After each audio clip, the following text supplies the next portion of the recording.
কোন দেশে বাস করি রে ভাই? বাংলাদেশে বাস করি। কারণ এই কথাটা না বললেই হয় না। আমি কিছু কথা বলি, কথাটা মনোযোগ দিয়ে পুরো ভিডিওটা দেখুন। এখানে যে কিছুদিন আগে দেখা যাচ্ছে যে ব্যারিস্টার সুমনকে খুনের হুমকি দেওয়া হয়েছে। এখন দেখা যাচ্ছে যে একটা ভাইকে হাত পা বেঁধে তার মুখ বেঁধে জলে ফেলে দেওয়া হয়েছে। তাকে শাস্তি দিতে হয়েছে। আরে ভাই, দেশে তো আইন আছে, দেশে তো আদালত বলতে কিছু আছে। নিজের হাতে তো আইন নেওয়া যায় না। পুলিশ আছে, আইন আছে। কেন এই কাজটা করলো? শেখ হাসিনা তো মরে নাই।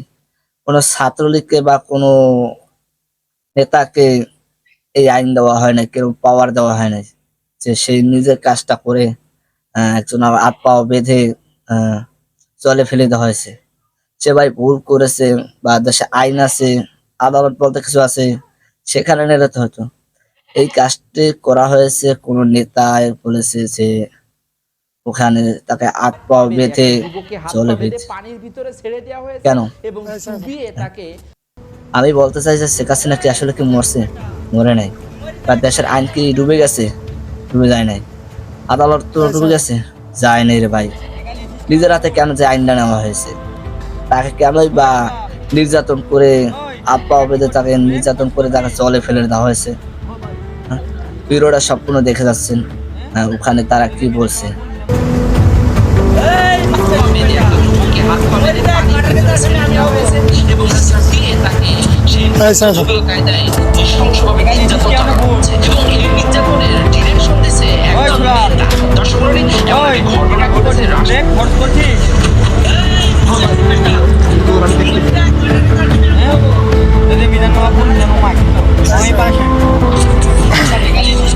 এনতে বলি মোহন মোহন টাকাটা তুই এত বেশি সহ্য করছিস কে?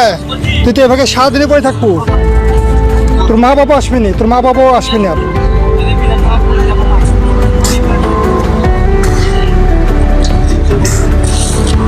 তুই এমনি স্বীকার কর ভালোভাবে, তাহলে মিটে যাবেন।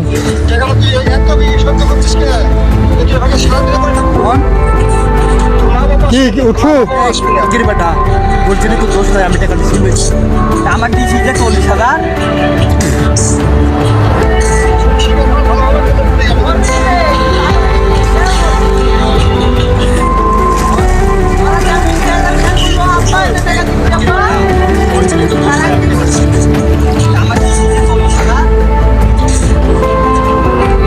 কিরে বলবো বলবো দিব দিব টাকা দিব।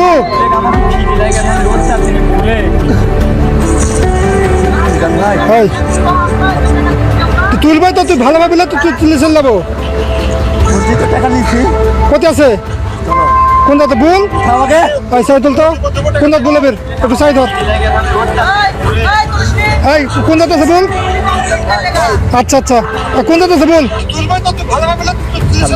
কোন দাঁত আছে বল?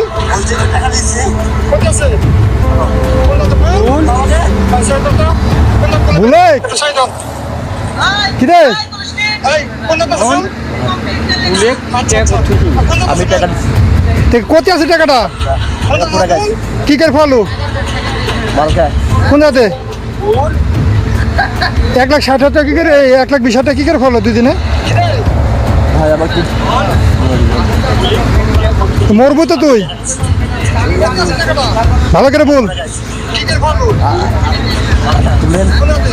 তাহলে টাকা বার করবো। মুক্তা মুক্তা নিশা আমি গেলে হয় না, আবার আমার তো ঘুরে আসতে হয়, তাহলে তো আমি কে বুঝতে পারছি? শুনলো কি বলছে? দর্শক মণ্ডলী, আপনারা সম্পূর্ণ ভিডিওটি দেখলেন। কি লোমহর্ষ আসলে দেখছি তাকে হাত পা বেঁধে জলে ফেলে দেওয়া হয়েছে। এই কাজটা করেছে তারা মোহন কঠিন শাস্তি। মোহন তারা টাকাটা তুই এত বেশি সহ্য করছিস কে? তুই তো এভাবে সারাদিনে পরে থাকবো। আইন আছে, দেশে আদালত তোর মা বাবা আসবি না, তোর মা বাবাও আসবি না। না স্বীকারে যাচ্ছে, তার জন্য তো আইন তো আছে, দেশে কোনো কিছু তো আছে। তুই এমনি স্বীকার কর ভালোভাবে, তাহলে মিটে যাবেন। তাই ভিডিওটা শেয়ার